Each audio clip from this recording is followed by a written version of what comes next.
ناظرین آداب، جموں و کشمیر کا چپا چپا خوبصورتی میں بے مثال ہے۔ وادی کشمیر ہو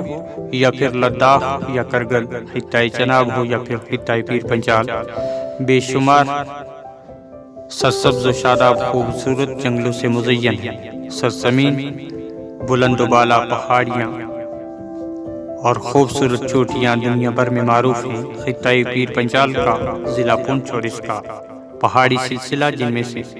تحصیل منڈی کا خوبصورت علاقہ، جس کی متعدد سیاحتی مقامات قدرتی حسن و جمال سے مزین رہے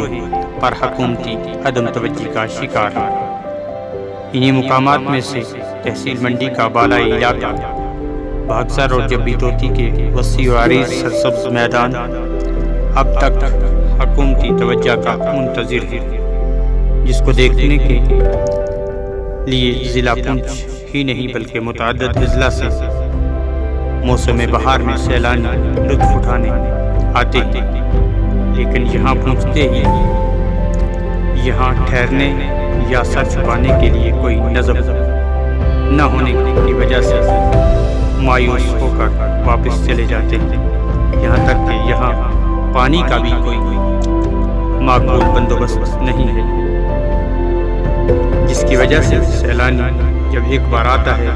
دوبارہ آنے کی ہمت نہیں کرتا۔ اس عوامی مشکلات کو دیکھنے اور خود بھی ان خوبصورت مقامات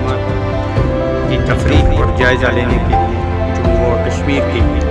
نوجوان انسپکٹر بشیر کولی، جو کہ پولیس تھانہ منڈی میں اسٹیشن پوسٹ آفیسر کے عہدہ پر فائز ہیں، انہوں نے وہاں کے مقامی لوگوں کے ساتھ میٹنگ بھی کی اور ان کے مسائل کو بغور سنا،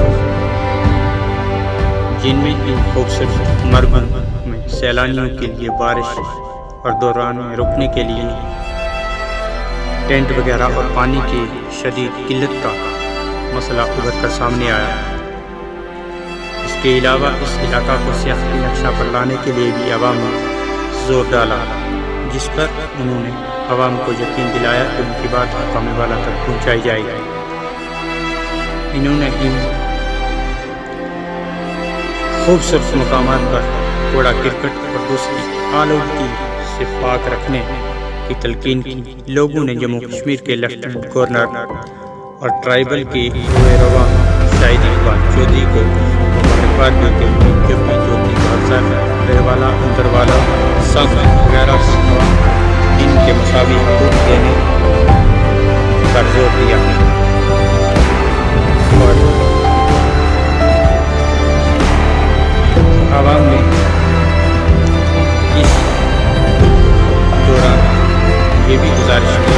کہ ان علاقوں کو سیاحتی نقشوں پر لا کر یہاں کے نوجوان کو روزگار کے مواقع فراہم کیے جائیں۔ ناظرین، آپ کو یہ ہماری ویڈیو کیسی لگی کومنٹ میں ضرور اطلاع دیں اور ہماری اس چینل کو سبسکرائب کر کے ہماری آواز کو انتظامیہ تک پہنچانے میں مددگار بنیں۔ بہت بہت شکریہ۔